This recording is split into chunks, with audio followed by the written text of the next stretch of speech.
So we are back with the tech investing versus impact investing, opportunities, challenges. It's not a panel, it's a chat. We have Alpesh Doshi, Managing Director, Redcliffe Capital, based out of UK, entrepreneur providing advisory, building ventures in emerging tech and artificial intelligence. And we have Mark, but he is not able to come because his father is not well. So we invite Ekta from a family office based out of Kuwait. He'll be joining here. I invite Ekta now. So one second.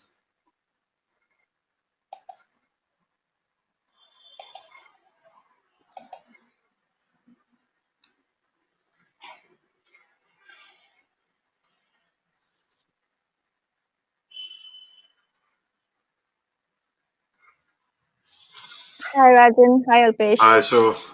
So over to you. Start, Alpesh. You can go Yes, ahead. hi everybody. Hi, Ekta. Thanks for agreeing to do the chat at the last minute. I hope My we have pleasure. I hope we have a decent. I'm sure we'll have a decent conversation. So yeah, I mean, I would love to get your view. You know, my philosophy or my some of the things that I've seen in the market around investment and tech. My background is in technology and in financial services, and I love tech. I've been in it for a long time. You know, one of the things that we're seeing is trends around families, family offices directly wanting to invest in tech, and we've seen an increasing trend in that across the world in so many different families. And it would be great to, you know, one of the topics of discussion would be your perspective on how family offices can participate directly in investing in technology, as I know that you do. You know, your family is interested in tech quite a lot, and I'd love to get your perspectives on how to do that. And then also areas of investment. You know, technology is a humongous area in all sorts of different vertical markets. I mean, every single industry will be disrupted in the next few years. Every single market, every single industry is going to get disrupted, and that digital transformation of an industry creates huge amounts of opportunity. So I'd love to get your perspectives on which industries that you're seeing, you're liking, apart from ed tech, because you love ed tech and you talk about it a lot. But that's all right. No, we can talk about tech. Thank you so much. Thank you. Thank you, Alpesh. First of all, I would want to bring attention to a fact that how family offices got so excited within the tech space. We've seen VC era, like I would not call it literally this decade, but last decade has been the era of VCs, wherein we saw tech companies or startups becoming giants. Today, if we talk about FANGs, they have covered the entire world, right? Their market cap is bigger than, I don't know how much portion of the world's economy, right? So the point is, this is the evolution that we have seen, okay? And family offices now more than ever are coming more into play. More and more people want to set up family offices, particularly because we've already seen the excitement of the VC world, right? Now, to what extent that excitement, especially within the technology, continues is the hope is it continues forever. But that's the evolution we have seen and the excitement of VC. Now, when we come into setting up our family offices, again, we look at our portfolio allocation, right? Depending on what is the operating entity versus what is it that we want to do. Based on that, we decide our risk appetite. And generally, if we do decide to allocate certain portion into alternatives, tech becomes super exciting because we have seen it multiplying, the returns multiplying. That's a different thing, whether we understand or do not. The challenging situation is whenever we hear, or I'm representing family offices here, that when we come across something new and exciting, it seems innovative, or something which is, let's say, happening in US that we've heard about it, but it's still not in the region. So it's still new. The first instinct, we like it and we think it will work. Now, the problem is, based on the concept level, we assess it and we go forward with whosoever we are talking. But to be honest, we don't have that kind of access to opportunities because we are not sitting in Silicon Valley, wherein every now and then we come across lots and lots of tech opportunities. No, that's not happening. We meet few people, and out of that few, basically, instead of population, we have a sample, and from that sample, we are picking up. Yeah. So success rate goes down there. Another is we don't have that expert team of analysts to actually evaluate those opportunities, right? Based on wherever we are, based on our own understanding, we hire people. Again, I'm not saying we don't get experts here, but in terms of people getting that kind of exposure to looking at opportunities every now and then, that rate is also very different. So compared to a VC, so evaluation becomes a little tricky, and deal pipeline is also tricky because we have access to sample, not the population. Yeah. So yeah, that is one big challenge, and then we still want to invest. And so, the question I have, is really, tech is transforming every industry, and obviously in the Middle East, I had a call with a big venture capitalist in the Middle East, in Dubai, last week. They have tech investments across different sectors, and they've invested not only in the region but also in the Middle East, but also internationally. But I think the thing for me is, how do you guys look at what areas are sexy? What areas in tech do you want to invest in? So, you have access to wealth managers, investment banks, research analysts. I'm sure that you allocate cash to those kind of guys. So frankly, they'll provide you with free research because they've got that they want to keep you as a client, right? Or the families that you work with, they want to keep them as a client. So to a certain extent, you can get at least analysis around the market sectors and the hot areas. Absolutely. Do you do that? Do you get that input from them? We do, and it's quite a mixed approach. Yes, we have wealth managers who are also pitching for whatever they are pitching. So that's one outlook we have access to, right? Another is when we understand markets from our own lenses, based on how the world is moving, whatever, based on whatever we have information, whatever access we have, that. Third angle, which I would say that I personally have developed of late, is when we invest with these tech VCs that are actually doing well, right? So I would go back instead of straight away answering this question, Alpesh. So the approach what we followed was, when we understood that we are not experts into this segment, we are not in a position to actually be able to pick a direct investment opportunity. So we took a step back. Okay, how do we get to that level in the first place? How do we get to that position? So we started investing with portfolio managers. So my bet was basically the portfolio manager, not the specific company, business, not the specific startup or business or company inside it. Yeah. Portfolio manager is an expert. My responsibility is to choose the best one based on whatever is available to me, right? And then rely on that person's due diligence and expertise and ability to evaluate. So this is the approach we started with when we started Family Office. This was the approach we adopted. And then we invested with a bunch of portfolio managers. And now we have access, obviously, how they are doing. We have access to their entire portfolio companies. We see how their underlying companies or investment companies are performing, individual level also. How is the fund performing? That gives a lot of data, right? And especially if as a tech investor, I have invested into 4 different tech portfolios of different types, or focusing on different things, or on different geographies, there is always going to be some portion overlapping, wherein I have some understanding now that where is it that there is huge gap? What is it these portfolio managers are also looking? Where are they able to get the alpha, basically? So that gave some insight that, okay, where is the gap? So now we understand, okay, within tech, oh my God, fintech. That's probably your area. You should talk more about that. Fintech, we saw edtech. Edtech, I'm not just saying now, but many years before COVID, we started investing into edtech, and we're very happy about that approach. Many years before COVID, we started investing into gaming, tech-enabled gaming, mobile gaming, AR, and all that. So this only strengthens the thesis that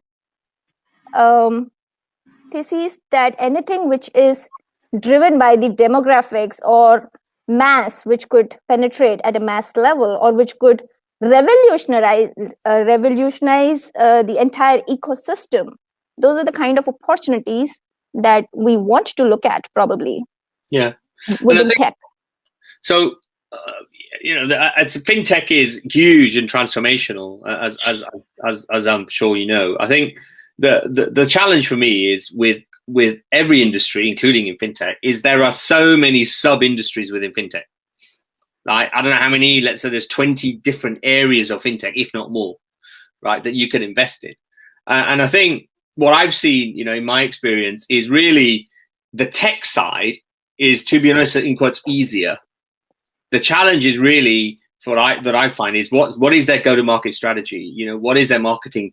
What is their marketing? What segments are they focusing on? Which companies are they're targeting as customers? Obviously, their product strategy and trying to figure out whether they've got product market fit. So for me, it's all of those things matter. Saying I've got a bit of tech and I can make a payment, so what, right? I mean, it's frankly, I think it's a way. I just go, no way, So that's true. Yeah, this applies to every industry. In every industry, I see it. We have a firm called Redcliffe Capital, as Rajan mentioned, and a DJ was based in India, and on the back of that, over the last 10 years, we get deal flow just automatically from just being visible in India. And the challenges I've seen with so many companies, there's so many early stage companies that come in, is really they're not. Where do you focus? Yeah. Well, they're not experienced entrepreneurs. They don't know how to start a business. They don't know the basics. I think that's changing in India. I mean, India. Okay, look, it's one area in India. It's changing in terms of having support. If you go to the Valley, you can get whatever support you like. In the UK, in London, where I'm in London, there's actually a lot of support. And in Berlin, but that's really about it. India's still in the early stages of that. And if you go to other countries, just the entrepreneurial spirit is the support for the entrepreneur just isn't there. And so that becomes challenging for you as well, right? Because now you are managing a fund. So when you and you're focused on fintech, is that correct? No, it's tech in general. So in India, so if you look at the portfolio, it's all sorts of tech. Oh wow! It's all sorts of tech, not just fintech. So I've built fintech businesses. So wow, personally, okay.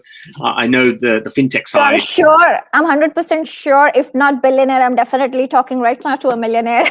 Who knows? Who knows? Good. But you see that and then we were talking a little bit about blockchain. What's your perspective on those kinds of technologies where blockchain will fundamentally change financial services from the sort of essence of what financial services is?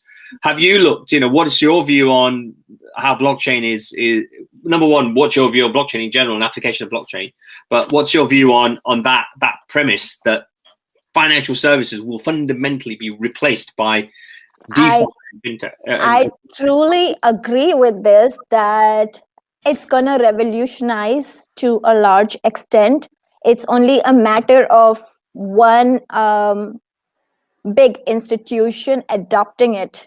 That's it. And then it has to flow. And probably financial institutions would be really, really worried about the fact that what if one actually starts to adopt it? Because it's gonna be a free flow then, and everybody has to do that because of the transparency it involves. So there is no denying that that's the future. However, if you talk about Bitcoin, yes, it has its own reasons for being a store of value currency. Whether it could challenge fiat currency, I don't know. Questionable. But blockchain, I believe in the fundamentals of blockchain. It is the future. Yes, it is the future. And I still believe that fintech enabled with blockchain, of course, is going to be huge. So that's why I was so confident I'm talking to a millionaire for sure. I got into blockchain in 2014 because we shared our office with the Ethereum team, and that's how we got into it. And we've seen the cycle. I'm sorry, I changed it from millionaire to billionaire now. Sorry, please go ahead. and what I've seen, the thing that I've seen is I've been in from, I would say, near the beginning of this blockchain trend. Absolutely. And the challenge that I've seen with it is almost all of these people are techies, and I'm a techie. I love tech, right? I love tech. I'm a techie. But you talk to them about, okay, well, how can you apply this to a real problem? Mm-hmm. And how you get an adoption? They have no idea. They say, "Oh, this tech is really great." You're like, yeah, so what?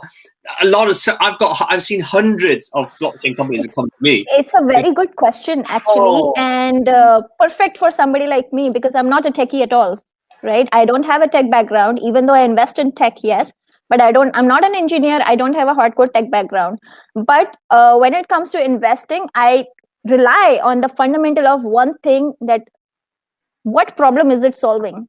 Yeah. Yes, tech. There are 10,000 things in tech. Yes, but what is the fundamental problem that this technology or this product or this service, wherever is in tech we are talking about, is addressing? Is it really addressing a pain point of the masses? Is it really helping in some way? If it's just a value add, it's the growth is going to be just to that extent. But if it's really addressing a pain point, I think then it gives me a hint that yes, it has potential. I'll give you an example, right? In 2015, I know about payments, and in 2015, I thought the payments back ends are really broken, and we started a venture called Zarient, which is a payments network. And I realized pretty quickly that the problem isn't, hey, I can build tech and whatever. The problem is adoption. If you're talking about payments and money transfer, that is a big issue. People don't, however much they don't like banks, they trust a bank down the street than they would some guy with a network, right? The majority of people don't know anything. They don't understand this. Back then.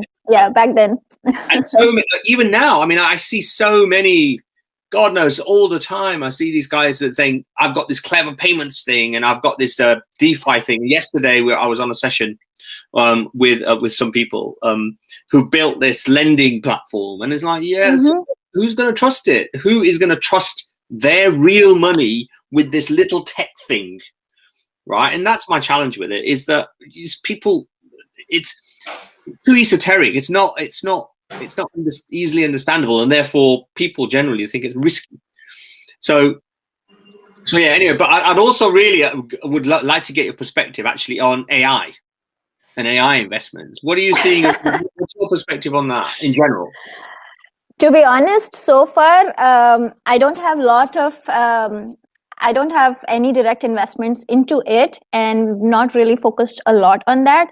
However, to whatever extent it is embedded into a lot of the companies and the products that we are looking at, not just because it's AI, because that's going to be the underlying into a lot of things, right?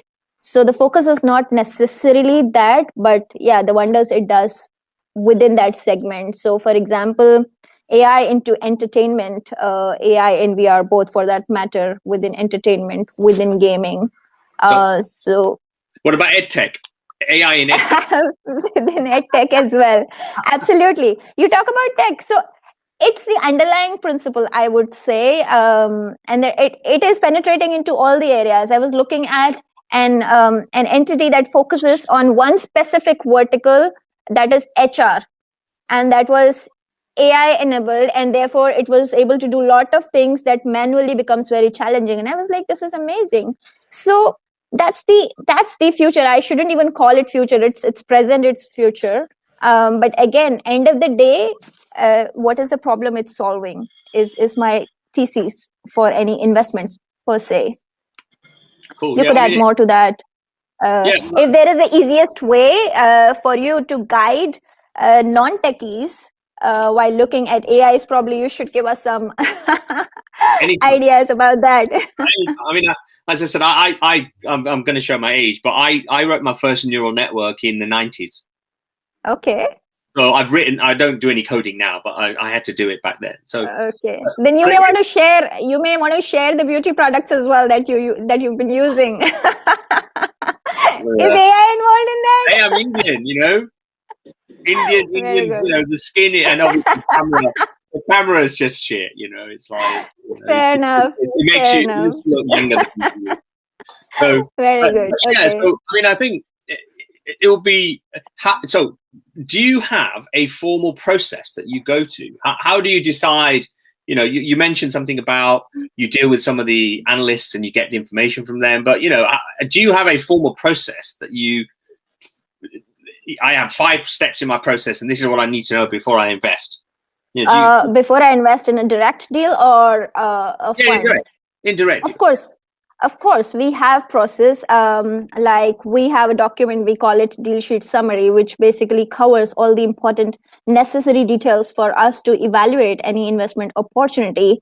And especially if it is a startup or early stage company, the person leading it becomes as important as the product, right? Because idea could be amazing, it could change the world, but you need somebody to execute that idea.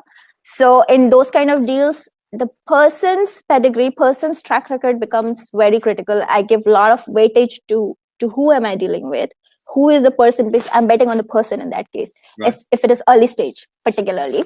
Yeah. And second most important thing, as I've like repeated 10 times already, this that yes, what product could be amazing, but is it really solving any problem, right?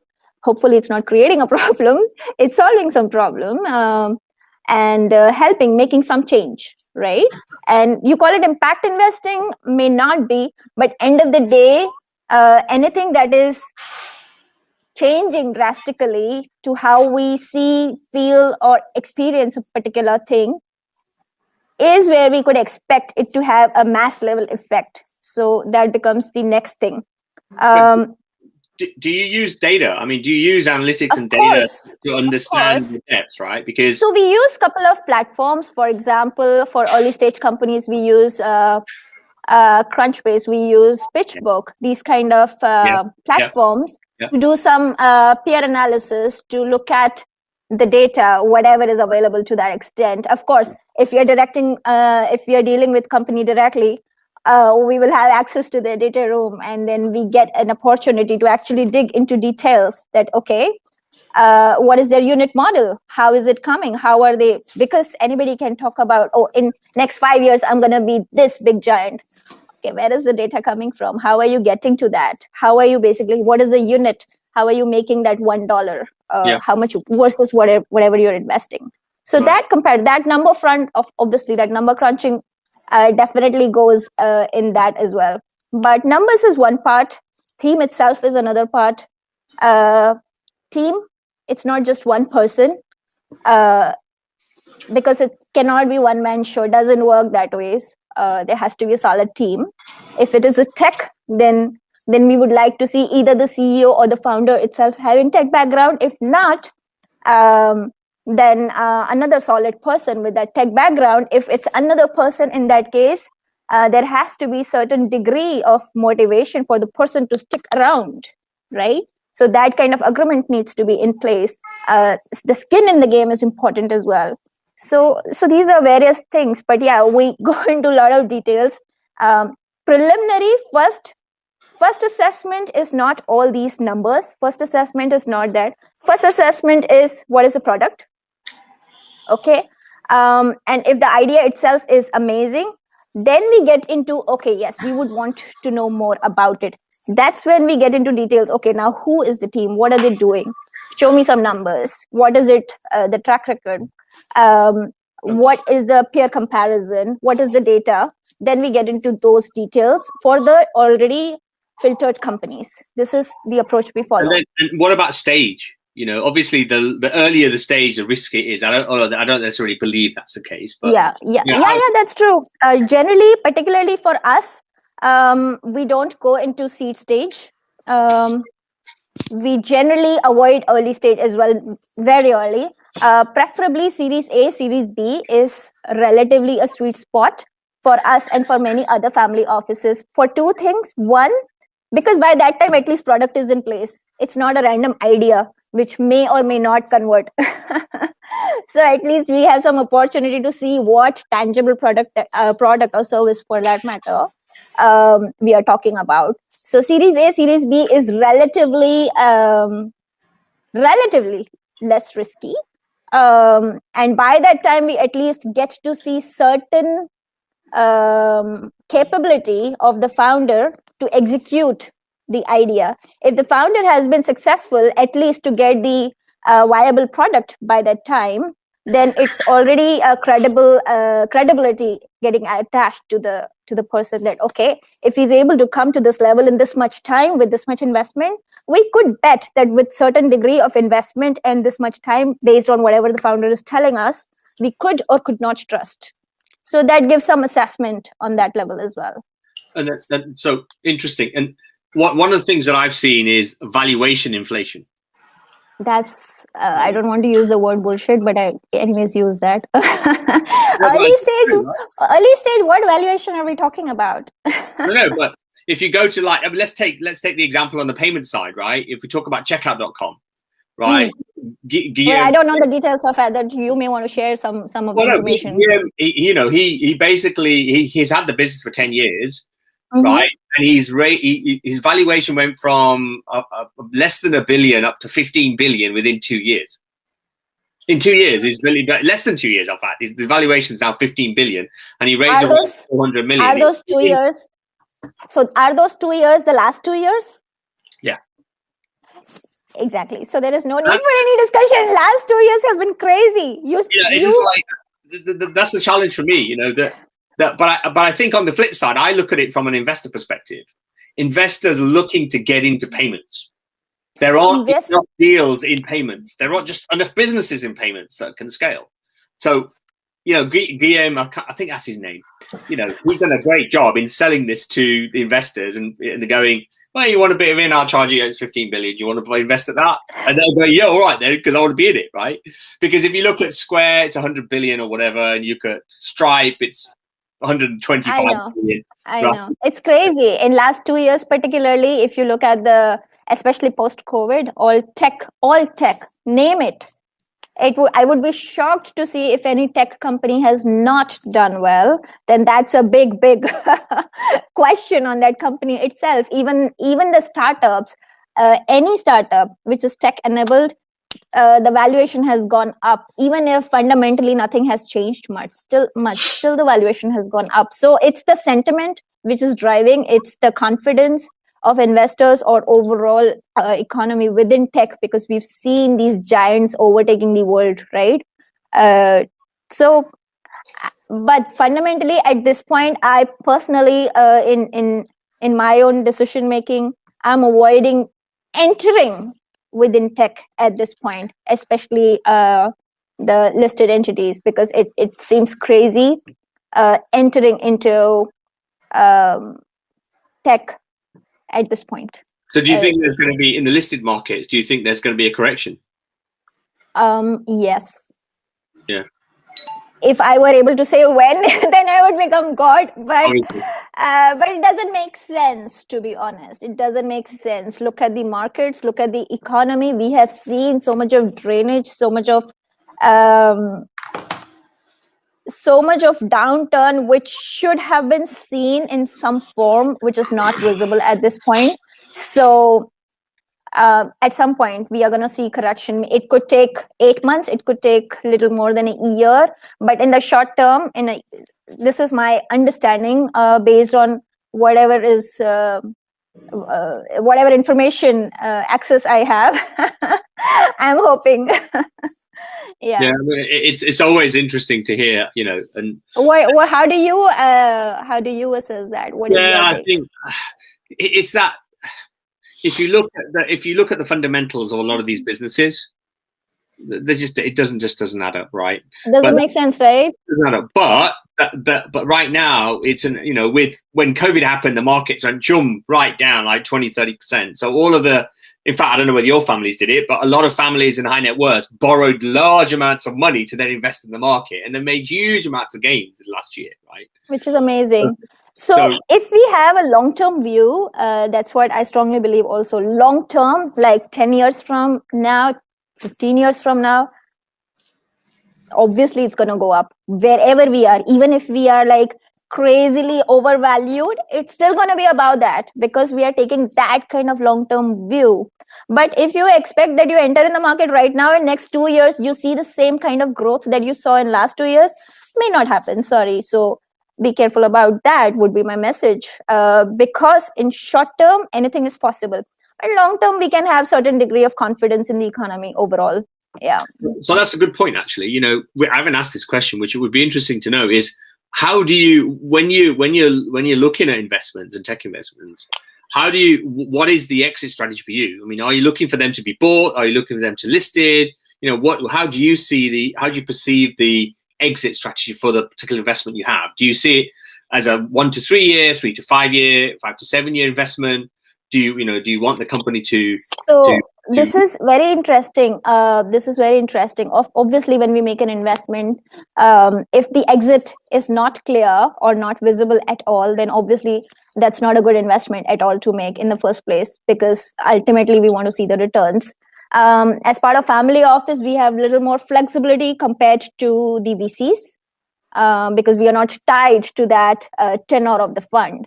Right, so we have the flexibility, but again, it's going to impact the returns if the period goes beyond that. But it depends. For example, if I'm looking at tech, if I'm looking at edtech, for example, 3 to 5 years is my horizon. If I don't see things really turning around in 3 to 5 years, at least in the plan itself, then I don't have confidence, because if it is tech, it's moving fast. We are not talking about some age-old Stone Age story here. So this is fast-moving world we are talking about, right? So that particularly 3 to 5 years is my horizon, where I would like to see the exit. In certain cases, in certain funds, particularly, they have little longer tenure, like 8 and 10 years. Then we are like, okay, but that's with the funds. But especially direct deals, 3 to 5 years is the horizon that we look at, especially if we are entering into a early stage, Series A, Series B. And types of exit, yes, we know IPOs is very traditional model, of course. But if not IPO, because we've seen companies going for IPO and still not really generating returns in some cases, we've already seen. So that is not the only option, particularly sitting in Middle East, depending on where the investments. So certain benchmarks help. For example, if there is, if it's a completely new concept, that's a different thing. There's nothing as new these days. We already have seen certain things somewhere. Maybe it's in US, maybe it's in some other economy. But if it's already a player, then it gives me a little more comfort that if there is a global leader already, and if this particular entity where I'm investing could be a regional leader, then there are two things. It could go for an IPO, or it could be taken over. It could be acquired. So it's a little more confidence if it has a little more option. These days we see SPACs also, right? So yeah, there's various options. There are various options, but usually a certain duration is more critical. Yeah. So one last question I'll ask you is what's blown up around SPACs recently. What do you think about SPACs as a way of aggregating investments and getting money? What's your perspective on that? I think it's a very cool concept, and definitely I see a lot of money flooding towards that, and that's happening. And it's very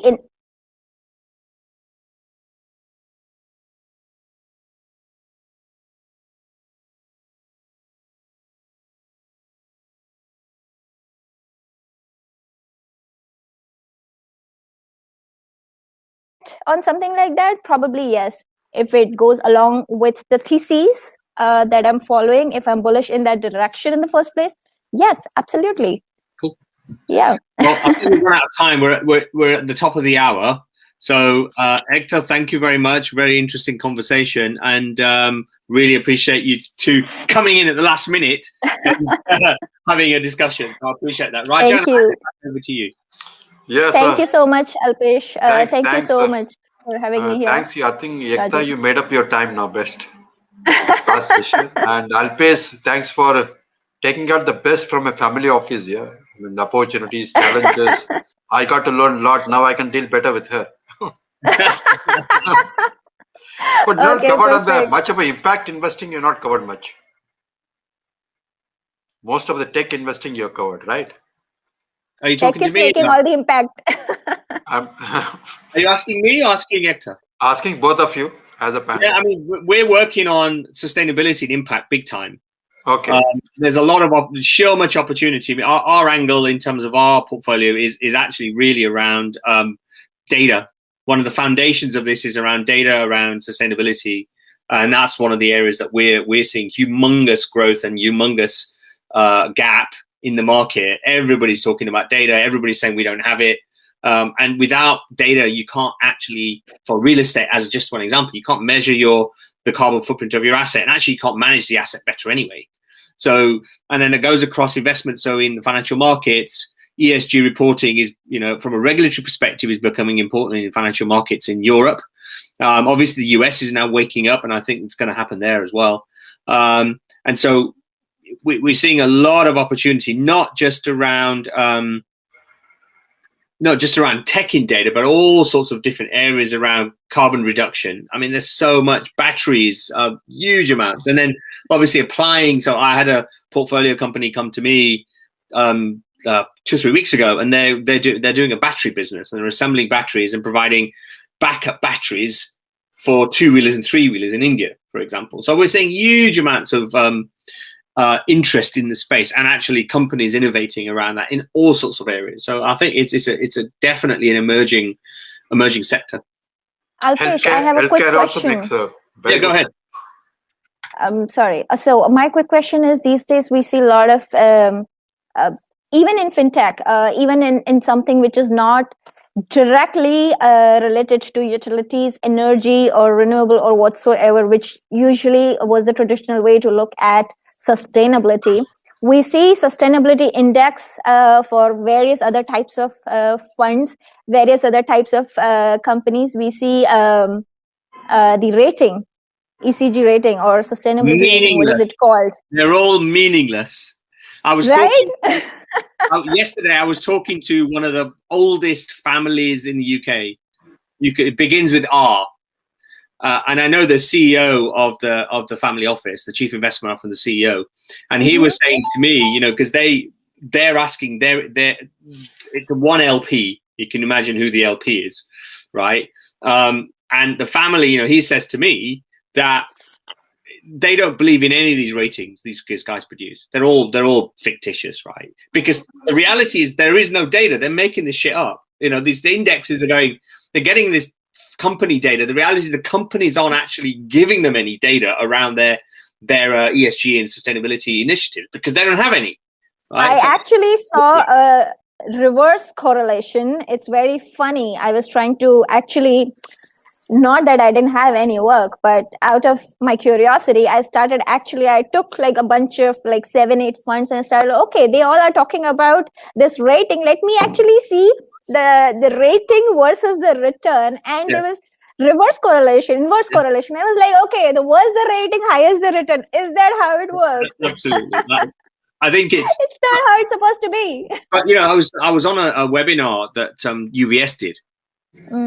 It was UBS Wealth Management, I think, and they were saying the opportunity for impact and sustainability is $35 trillion. That's what they're saying. Now, you know what that is, right? It's all the endowments, it's the pension funds, it's the institutional investors, it's families, all saying we want a direct investment. Now, what the banks are doing, I mean, it's reality, right? Where do the financial services, where do the banks go? Where do the wealth managers go? Where do the asset managers go? They go after products that people want to invest in. They're going after a captive market. Hey, I've got a green bond. Here you go. People go, oh, I love that green bond. Not necessarily understanding it. Because they can say from their endowment and their mandate on their endowment, we're meeting our ESG obligations by investing in that green bond, right? So it's the whole market is the fundamentals of the market around actually really how, in quotes, green, how ESG positive are they? Yeah, I just don't believe it.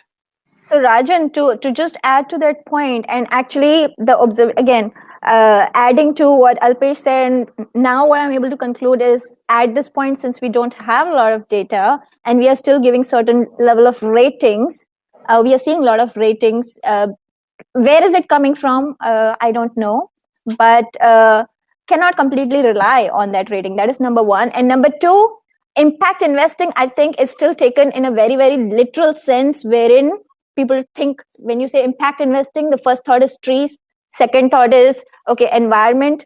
To be honest, yes, but I would like to have a broader view about impacting lives or world in general, not just the environment, impacting lives. So for me, revolutionizing education wherein more people have access, for example, providing education in some rural areas wherein just by having some technology, now more people are able to educate their children or families. That's impact for me. So it completely depends. Yeah. So I'll give you a real example. I'll give you an absolute real example of that one. So I was talking to one of the world's largest commodities companies, and they work with thousands, tens of hundreds of thousands of farmers.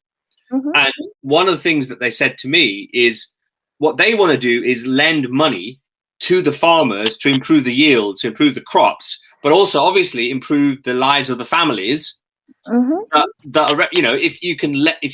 If the farmer there who's producing coffee beans can get money to improve the yield, that money obviously helps their income, but that also then helps educate their children. Exactly. It's impacting the life, right? Yeah. But the interesting thing was, the guy said to me, he's the head of innovation, or he's not the head of, he's in the innovation team. So he says to me, well, can you build this stuff for us? He says, yes, but you got to think about the wider business model. This isn't just about building an app. This is about thinking about the end-to-end model and where your responsibility is as a company and how you could leverage off your size, because these guys turn over 100 billion or something like that. I mean, huge amounts of money. So they have the capital, or they have the credit rating to go to any bank and say, hey, lend us $5 billion. We're going to lend it to our farmers, but we track the farmers, because for us, it's important, number one, that they provide us the best yield so we can sell coffee beans and cocoa beans to our customers, but also we can improve the lives of those individuals and the farmers, get them better educated. So what I see a lot is this kind of, so around SDG goals, the 17 SDG goals, people don't think about these things. They just think about a point solution rather than think about an ecosystem kind of solution. Yeah. And actually, it's very tricky. We talk about impact investing. Technically, real impact on lives is not really that easily measurable. Like in this case, how would you give the rating? But if there are some big giants involved, they would find out a way to give it some 5 rating. That's the maximum, right? But technically, there is no way to really measure the impact. This is what I feel. But you can, right? You can. So in the SDG goals, there are a bunch of metrics that people say, and a lot of the SDG goal metrics are qualitative. There is goal, I think, sustainability. That is goal 8, UN goal 8. That actually talks about sustainability, which also includes empowering people, right? That is also sustainability according to them, and that is also basically impacting. So so let's stick to the broader definition in that case. But this is the thing for us, one of the things we're working on is that get the data, then you can build the algorithms, and then you can prove this stuff. So for carbon reduction, it's provable because it's actual carbon emissions from a particular asset. So you can physically do that. The things like this thing around proving people's lives, to be honest, is qualitative. And it's always going to be qualitative. There's no... You can say, well, we improved the lives of 100,000 farmers. Okay, but there is a way to measure that. Okay, for example, in terms of how much they were generating earlier versus now. That is a clear indication. For example, if you are taking a specific sample or group of people, what was the literacy rate then, and for example in a certain period of time after that, in terms of lifestyle, what has been their consumption rate then and now, that gives the change in the lifestyle. So there is data if somebody actually looks for that data and actually tries to measure the impact. So I mean, interesting. Thank you very much, Ekta. Thank you. Thanks, Thank you, thanks, Alpesh. Alpesh. Thank you, Rajan. It's a vast subject, so it is next session we can do it maybe again. We'll come out with in March. You Thank will Alpesh. have to put a specific Thank event Ekta. for this. Every month we do. Alpesh knows he's my regular speaker. Okay, fine. So next Thank in you so March we'll much. schedule an update. And Ekta, you are there always. Thanks. Thank you so much. Thanks. I'll Look be forward. there. Thank you. Bye. Thanks a lot. Pleasure meeting you. Thanks. Bye-bye.